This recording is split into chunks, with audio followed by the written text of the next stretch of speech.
Bankole Oginni nínú ṣé ẹ gbàgbé mo ní ìràn yín létí lórí ìṣẹ̀lẹ̀ ọ̀rọ̀ rẹ̀. Òun àti Abosede wọ́n ti jọ jẹ́ olólùfẹ́ ara wọn tí wọ́n ti fi ara wọn rí tẹ́ ẹ mọ́ pè ní ex-lover. Ṣùgbọ́n ìwà ọ̀dájú gbáà ní Bankole ló wù fún Abosede o. Ọpẹ́lọpẹ́ pé arábìnrin yìí ó dágbére ibi tó ń lọ ó sì tún rìsíìfù kọ́ọ̀lù lójú ọmọ rẹ̀ yìí. Nígbà tí òríyá rẹ̀ ló padà sọ pé ọ̀dọ̀ lágbájá ni wọ́n sọ pé àwọn ń lọ. Ọmọ yìí ló mú àwọn èèyàn lẹ́yìn pé ibi báyìí ni màmá mi wà.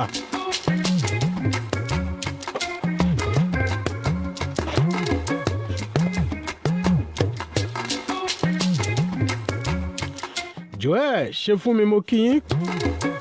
Tó fi di pé ńgbà wọ́n débẹ̀ wọ́n bá Abosede tí Bankole Oginni. Abosede náà lẹ́ ń wò lójúpọ̀ Facebook àti YouTube wa arábìnrin tí ọkùnrin ìdẹ́mi ẹ̀ légbodò nù o.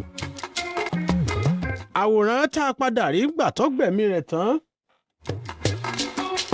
ó di ọwọ́ arábìnrin yìí sẹ́yìn ni. Àpẹẹrẹ pé wọ́n da omi gbóná sí ìyàn látún ń bẹ lára obìnrin ìyá mi rẹ̀. Lẹ́yìn náà ó sì ti kó gbogbo nǹkan nú rẹ̀ ó ti yé yín. Ẹ sáà mọ́ jẹ nǹkan nú ẹran ẹ ti mọ tí mo mí nì. Ó ti kó gbogbo tinú arábìnrin ìbòde. Bí wọ́n sì ṣe bá arábìnrin nígbà tí wọ́n wọnú yàrá rẹ̀ náà nu àwọn tó tẹ̀lé ọmọ yìí wá tí wọ́n jọ wáyà rẹ̀ wá Abosede. Ọjọ́ àbámẹ́ta ó lágbára o. Ọjọ́ sátidé lọ̀rọ̀ ìṣẹ̀lẹ̀. Ọjọ́ 6 oṣù keje ọdún tá a wà yìí náà ni.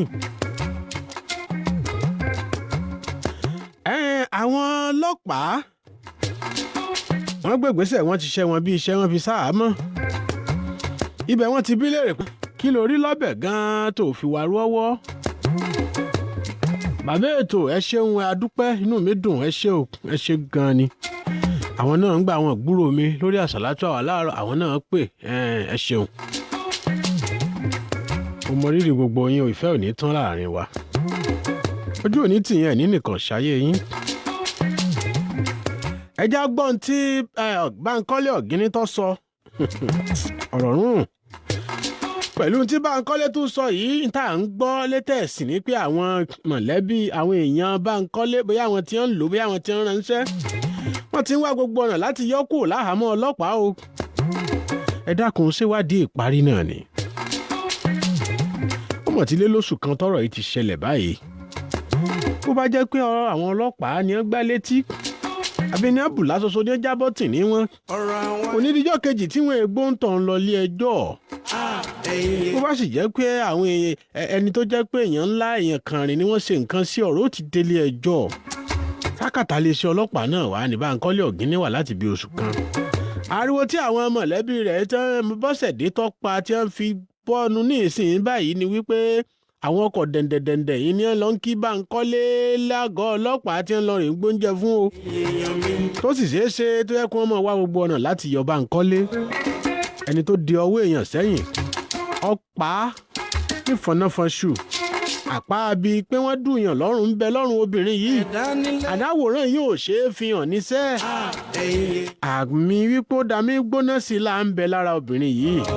Ó sì tún kó ìfun rẹ̀ bóde. Ẹ jẹ́ á gbọ́ àwíjàre rẹ̀ má bínú pé èèbó ni wọ́n fi bí ló sì fi sọ̀rọ̀. Yóò yé yín èèbó náà kì í ṣe ń tọ́ lọ fáà ọ̀yá. Okay, what is your name? My name is Bankole. You are from where? I'm from Àkúré. What is your occupation? Occupation is I'm a football coach. Where? Bankole Sport Academy. What happened between you and the deceased? The deceased on Saturday, she called me that she need my help because I've been helping her for a long time. Anytime she's in need of money, me my ex, and I asked her to come to my daddy's house, and the moment she got there, I offered Coke. I went to go and buy Coke, 2. I bought 2. She's not even drink the Coke when she slump. And when she slump, I was scared. Don't know what to do. So, and that's made me to take some, after decision, all that I take. What decision did you take? Okay, this was I did this. First, I was thinking I pour her hot water. Yes.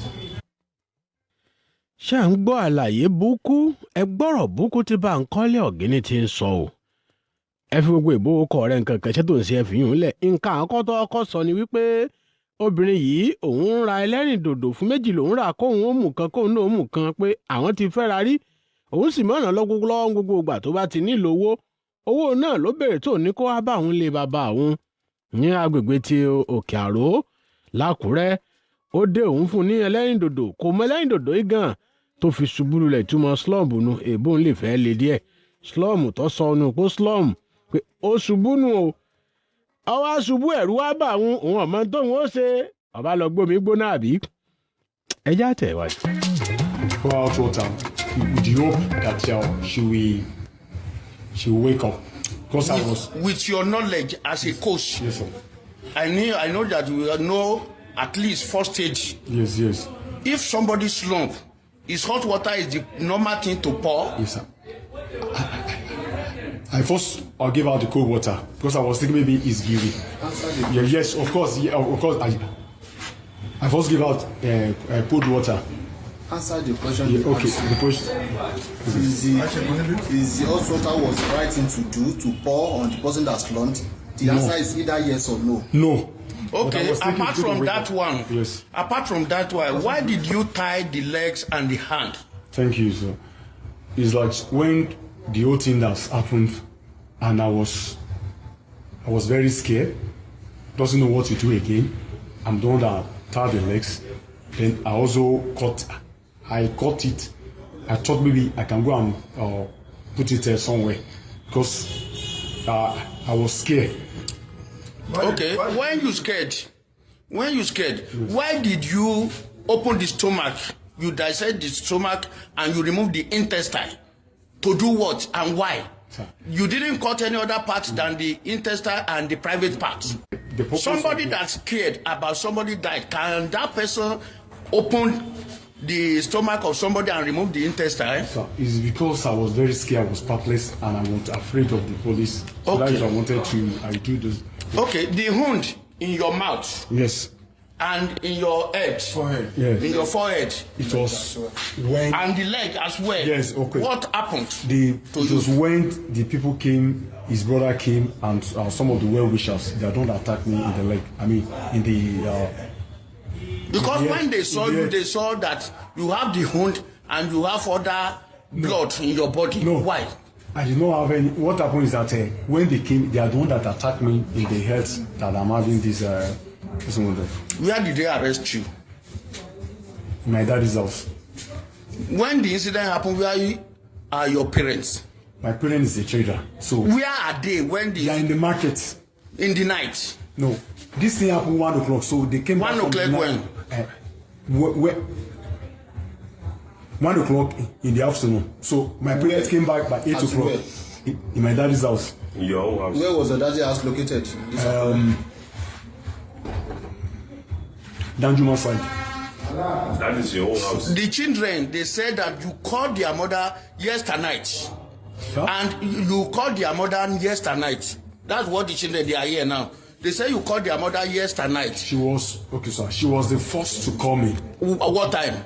She called me around 8 o'clock. She has been calling me. In the night. Yes, even Excuse me. When he call you around 8 o'clock in the night, which time is numbed? Which time you open the stomach? Which time you remove the intestine? he called me on Friday that she will be coming on Saturday. She called me last on Friday. What of guys asking you? Say what time did you remove the private operate the or you do The Operation, something. did you I did it this morning. what time? That was around 9 o'clock. This morning. Yes. And the odor, the smell has been coming out despite this morning. Sir? Okay. No, the odor did not come. It was when I removed this thing that I was scared that when I remove it is when the odor started coming. Even by the time I'm opening it, my friend has already even gone to church. Okay. You So- did it To do what? Sir? You did the operation to do what? I did not do it for any purpose. You said do to go and remove the private part. Nobody sent me. And you I did it to cover myself. You did it to cover yourself. Yes. You did it to cover yourself. Even though from where I know I'm going to face the music, I'm just You did it to cover yourself. Yes, to cover myself. You know that this